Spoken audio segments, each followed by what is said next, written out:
எங்களை பொறுத்த மட்டும் ரொம்ப முக்கியமானது காங்கிரஸ் கட்சியினுடைய நிலை என்பதை அரசியல் விவகார குழு முடிவெடுத்திருக்கிறது. அந்த முடிவை அகில இந்திய பொதுச் செயலாளர் திரு கிரீஷ் சோடங்கர் அறிவிப்பார். எங்களை பொறுத்த மட்டும் இதெல்லாம் புலம்பல், சரவணன் மாதிரி ஆளுகள்லாம் புலம்பல் இருக்காங்க. எங்களை பொறுத்த மட்டும் பிஜேபி வரக்கூடாது, தமிழ்நாட்டுக்குள்ள ஆர்எஸ்எஸ் வரக்கூடாது. அதற்காக நாங்கள் சண்டை ஓடுறோம். சரவணன் போன்றவர்கள்லாம் என்னென்னா இதை புரியாமல் பண்ணுறாங்க. என்னட்டுனா நீங்கள் பிஜேபி எப்படியாவது வர விட்டுறணும் அப்படின்னு நினச்சிக்கிட்டு தனக்கு கிடைக்கலன்னா இன்னொருத்தருக்கு தட்டி விட்டுற பழக்கம் இருக்குல்ல, அப்படிப்பட்டவர்கள் இந்த பழக்கம், இதெல்லாம் இந்த செய்தி தொடர்பாளர்களாம் இதெல்லாம் வன்மத்தின் அடிப்படையிலான உருவானது. தமிழ்நாட்டினுடைய நன்மைக்காக பார்க்க வேண்டுமே ஒழிய எனக்கு கிடைக்கல, என்னைய மக்கள் நிராகரிச்சிட்டாங்க அப்படிங்கிறதுக்காக இது கிடைக்கக்கூடாது அது கிடைக்கக்கூடாதுன்னு சொல்றது வன்மத்தின் மறு உருவம். இது மக்கள், இதைத்தான் மக்கள் நிராகரிச்சிருக்காங்க. திமுக கூட்டணியில் காங்கிரஸ் நீடிக்குமா? எங்களை பொறுத்த மட்டும் இந்த கூட்டணியில் இந்த கூட்டணி என்பது தேர்தலுக்காக உருவாக்கப்பட்டது. 2026 தேர்தல் முடிவுற்றது. எங்களை பொறுத்த மட்டும் இந்த தேர்தல் அரசியல் விவகார குழு நேற்று முடிவெடுத்திருக்கிறது. அந்த முடிவை திரு கிரீஷ் சோடங்கர் அவர்கள் அறிவிப்பார். அடுத்து என்ன செய்ய போறோம். தமிழக வெற்றி கழகத்துக்கு ஆதரவு அளிக்கும் பட்சத்தில் கூட்டணி ஆட்சி கூட்டணி பங்கு இதெல்லாம் முன்னாடி பிள்ளை பிறக்கிறதுக்கு முன்னாடி பேர் வைக்கிறது மாதிரி.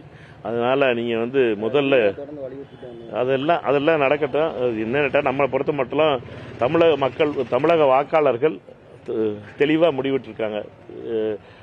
சிலர் சொல்லிக்கிட்டு இருந்தாங்க தமிழக மண்ணுக்கு ஒத்து வராது, ஆட்சியில் பங்கு, தமிழகம் ஏற்றுக்கொள்ளாது ஆட்சியில் பங்குலாம் தமிழக மக்கள் பதில் சொல்லிட்டாங்க.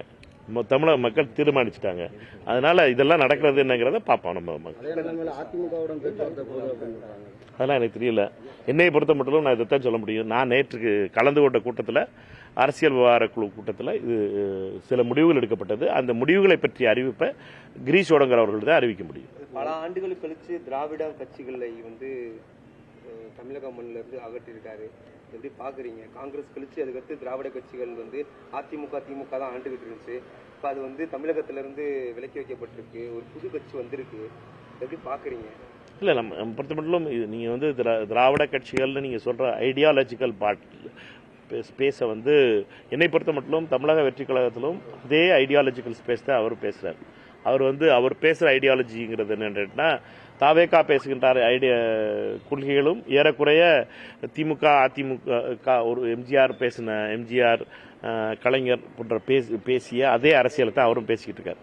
எங்களை பொறுத்த மட்டும் இந்த மண் என்பது பாஜகவிற்கு எதிரான மண், இந்த மண் ஆர்எஸ்எஸ்க்கு எதிரான மண், இந்த மண் வெறுப்பு அரசியலுக்கு எதிரான மண் என்பது மட்டும் மிக தெளிவாக தெரியும்.